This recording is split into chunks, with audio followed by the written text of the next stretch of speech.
آج لوگ دیکھ رہے ہیں، آج انٹرنیشنل کمیونٹی دیکھ رہی ہے کہ پاکستان کے اندر کوئی آئین، کوئی قانون اور کوئی عدالتی نظام موجود ہے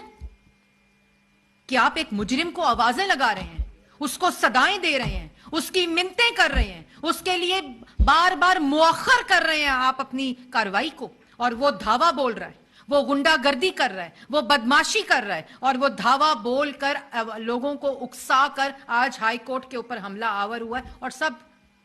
سب لوگ دیکھ رہے ہیں۔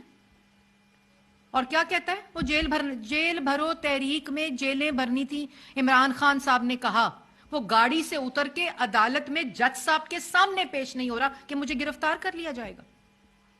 اب سارے کیسز چھوڑ دیں، یہ بیل بیفور اریسٹ کا کیس ہے، اس کے اندر جعلی دستخط دیے ہیں، وہ مجرم باہر کھڑا ہے، اس کا وکیل کہہ رہا ہے کہ آپ برائے مہربانی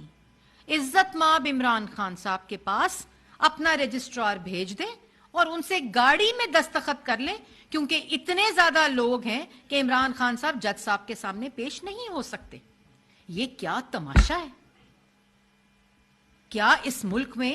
جس شخص نے اپنے اقتدار میں ہر ریاستی طاقت کو اپنے سیاسی مقاصد کے لیے استعمال کیا، آئین توڑا، سپیکر سے آئین شکنی کرائی، ڈپٹی سپیکر سے آئین شکنی کرائی، وزراء سے آئین شکنی کرائی، صدر سے آئین شکنی کرائی، ایک سازش کے پیچھے، اپنے اقتدار سے چمٹے رہنے کے پیچھے آج وہ 22 کروڑ عوام اور ملک کا اس وقت تماشا بنا کر کھڑا کیا ہے اس کو، اور کوئی پوچھنے والا نہیں ہے۔